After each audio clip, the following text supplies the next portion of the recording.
RBI कहता है कि हमारे देश में फरवरी 2024 तक रिकॉर्ड तोड़ 100 मिलियन क्रेडिट कार्ड्स जारी किए गए हैं और यह आंकड़ा हर महीने बढ़ता जा रहा है। इंटरेस्टिंगली इनके टारगेटेड कस्टमर्स और कोई नहीं बल्कि आप और मेरे जैसे मिडिल क्लास लोग हैं। अब सवाल ये उठता है कि मिडिल क्लास लोग ही क्यों? क्योंकि इन क्रेडिट कार्ड्स के जरिए हमें लग्जरी आइटम्स को खरीदने की पावर मिलती है और ईएमआई के चलते हम एक सोची समझी साजिश और डेब्ट ट्रैप में फंस जाते हैं। इस आर्टिकल के अकॉर्डिंग एप्पल ने 2023 में 1 करोड़ से ज्यादा आईफोन बेचे थे और मजे की बात यह है कि उनमें से 70% आईफोन्स ईएमआई पर खरीदे गए थे, जिससे हमें यह पता चलता है कि ज्यादातर लोगों के पास प्रीमियम फोन्स खरीदने के पैसे नहीं हैं, पर फिर भी अपने स्टेटस को हाई रखने, सोशल मीडिया पर हवाबाजी करने और लोगों को इम्प्रेस करने के चक्कर में ईएमआई के ट्रैप में फंस जाते हैं, जिसके चलते आरबीआई की इस रिपोर्ट के अकॉर्डिंग इंडिया के लोगों के ऊपर 2 लाख करोड़ से ज्यादा का क्रेडिट ड्यू है। इंटरनेट ऐसे कई किस्सों से भरा पड़ा है कि जहां क्रेडिट कार्ड पेमेंट रिकवरी वालों की सख्ती और धमकियों से तंग आकर लोग सुसाइड करने पर मजबूर हो जाते हैं। लेकिन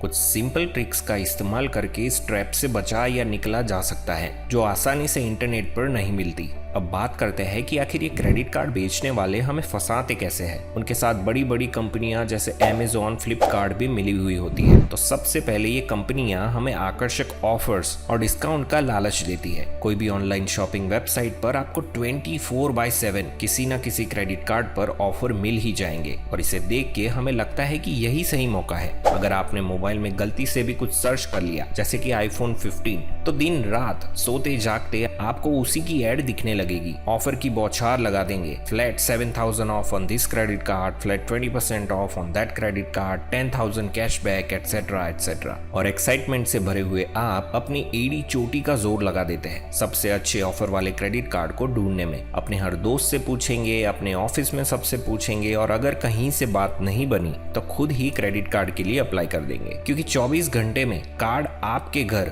बिना किसी इनकम प्रूफ के डिलीवर हो जाता है और बिना किसी जरूरत के एक लेटेस्ट मोबाइल फोन आप खरीद लेते हैं। इसी के चलते आज लग्जरी आइटम्स का मार्केट 403 बिलियन डॉलर तक पहुंच चुका है। यह मिडिल क्लास फैमिलीज के लिए खतरे की घंटी है, क्योंकि मिडिल क्लास लोग ही इनका सबसे आसान टारगेट होते हैं। अब अमीर लोग इस ट्रैप में क्यों नहीं फंसते? क्योंकि उनके पास मजबूत फाइनेंशियल प्लानिंग और डिसिप्लिन होता है। वे अपने इनकम और खर्चों को सही तरीके से मैनेज करते हैं। फॉर एग्जाम्पल वॉरेन बफेट, जो दुनिया के सबसे अमीर लोग में से एक है, वे अपनी लाइफस्टाइल को बहुत सिंपल रखते हैं। वे आज भी उसी घर में रहते हैं जिसे उन्होंने दशकों पहले खरीदा था। वही पुराना iPhone 11 यूज करते हैं। वो भी उन्होंने खुद नहीं खरीदा, उन्हें टीम कुक से गिफ्ट मिला था, जो कि एप्पल कंपनी के सीईओ है। वॉरेन बफेट पूरी एप्पल कंपनी के 5.1% के स्टेक होल्डर है, फिर भी वो फिजूल की खर्ची से बचते हैं। वहीं ज्यादातर मिडिल क्लास लोग हमेशा लेटेस्ट मॉडल के फोन के पीछे पड़े रहते हैं। फिर सवाल ये उठता है कि लेटेस्ट मोबाइल फोन हमें चाहिए क्यों बिना कोई जरूरत के?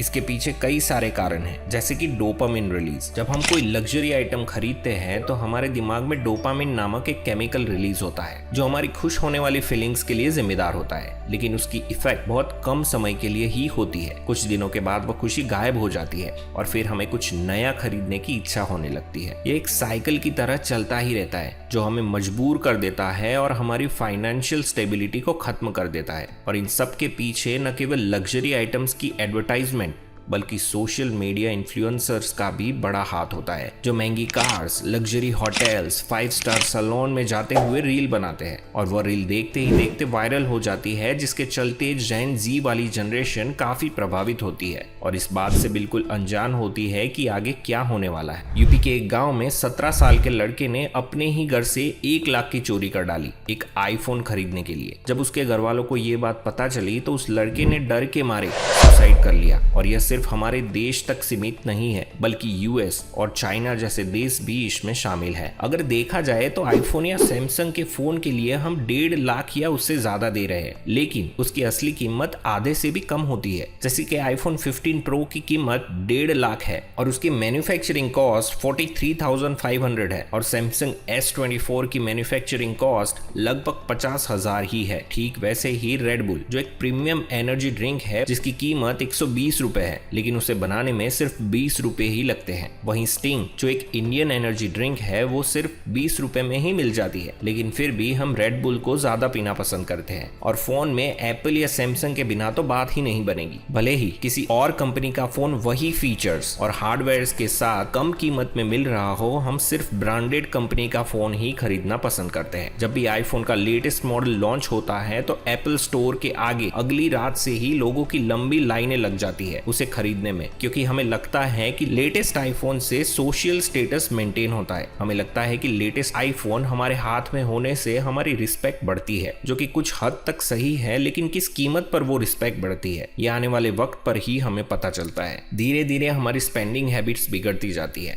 हम बेमतलब की चीजें खरीदने लगते हैं। और क्योंकि अब लेटेस्ट आईफोन हाथ में है तो कपड़े भी अच्छे होने चाहिए, फिर हाथ में घड़ी भी एप्पल की होनी चाहिए। हमारी इच्छाएं बढ़ने लगती हैं, लेकिन जिस तेजी से हम क्रेडिट कार्ड घिसते हैं उस तेजी से हमारी इनकम नहीं बढ़ती और as a result EMI skip होने लगती है। और उसमें भी ऑप्शन होता है मिनिमम पेमेंट का, जो कि एक क्रेडिट कार्ड बेचने वालों का सबसे प्रॉफिटेबल ऑप्शन है, क्योंकि मिनिमम पेमेंट करने पर हम सिर्फ लेट पेमेंट चार्जेस को ही बचा सकते हैं और हमारी ड्यू पेमेंट का इंटरेस्ट वो अगले महीने के बिल में ऐड करते जाते हैं, जो कि 16% से 24% के बीच में होता है। और फिक्स्ड इनकम होने के कारण यह सिलसिला तब तक चलता रहेगा जब तक क्रेडिट कार्ड की लिमिट खत्म नहीं हो जाती। इतना ही नहीं, क्रेडिट कार्ड पेमेंट टाइम पर ना करने के कारण हमारा सिबिल स्कोर भी डाउन होने लगता है, जो हमारी क्रेडिट हिस्ट्री को रिप्रेजेंट करता है। और वह अगर 750 के नीचे चला जाए तो हमें होम लोन और एजुकेशन लोन भी नहीं मिल पाते, जो कि एक लेटेस्ट आईफोन से कहीं ज्यादा मायने रखते हैं। और क्लाइमेक्स में एंट्री होती है पेमेंट रिकवरी एजेंट्स की, जो हर घंटे हमें कॉल करके धमकियां देते हैं, मेंटली टॉर्चर करते हैं, जिसके चलते कई बार हम इतने मजबूर हो जाते हैं कि सुसाइड करने के थॉट्स आने लगते हैं। अक्सर ऐसे इंसिडेंट्स हमें अखबारों और न्यूज चैनल पर देखने मिलते हैं, but this is not the solution. हमें अपना फैलाया हुआ रायता खुद ही साफ करना पड़ेगा। तो अगर आप अभी तक ऐसे ट्रैप में नहीं फंसे हैं तो कांग्रेचुलेशंस, और कभी भी इस दलदल में पड़ना भी मत। किसी भी लग्जरी आइटम्स को खरीदने से पहले सोचो कि क्या आपको सच में उस चीज की जरूरत है, और कुछ दिनों का वेटिंग पीरियड सेट कर लो और देखो कि उसके बाद भी आपकी ये इच्छा बनी रहती है या नहीं। अगर जवाब हाँ है तो अपना फिक्स बजट और प्रॉपर प्लानिंग करके चलो। अपने हर महीने की खर्चे की लिस्ट बनाओ और उसमें से अपनी इनकम को माइनस कर दो। उसके बाद में बचे हुए पैसों से कुछ हिस्सा इन्वेस्टमेंट में डाल दो, और उसके बाद कुछ बचता है तो आप अपने शौक की चीजें सिर्फ उतने ही EMI पर ले सकते हो। इस प्रोसेस को और आसान बनाने के लिए आज इंटरनेट पर कई बजटिंग एप्लीकेशंस फ्री में अवेलेबल है, उनका यूज करिए। और अगर आप पहले से ही इस ट्रैप में फंस चुके हो तो किसी और की मदद लेने में जरा सा भी संकोच ना करें। अपने फ्रेंड्स, कलीग्स, करीबी रिश्तेदारों से थोड़ी थोड़ी मदद लेकर इस ट्रैप से निकलने की कोशिश करो। अगर वहां भी बात नहीं बनती है तो कोई फाइनेंशियल एडवाइजर या क्रेडिट काउंसलर की मदद भी ले सकते हो। वो आपकी फाइनेंशियल सिचुएशंस को समझकर एक सॉलिड प्लान बना सकते हैं, जिससे कि आप धीरे धीरे इस ट्रैप से निकल जाएंगे। आप अपने घर वालों के लिए एक हीरो से कम नहीं, और हीरो कभी हारते नहीं। अगर आपको ये कहानी प्रेरणादायक लगी हो तो कृपया इस वीडियो को लाइक और शेयर करें और हमारे चैनल को सब्सक्राइब करें, ताकि आप और भी लाइफ चेंजिंग कहानियां देख सके। फिर मिलेंगे एक ऐसे ही लाइफ चेंजिंग वीडियो के साथ। तब तक के लिए रखिए अपना बहुत सारा ध्यान, and thank you for watching this video.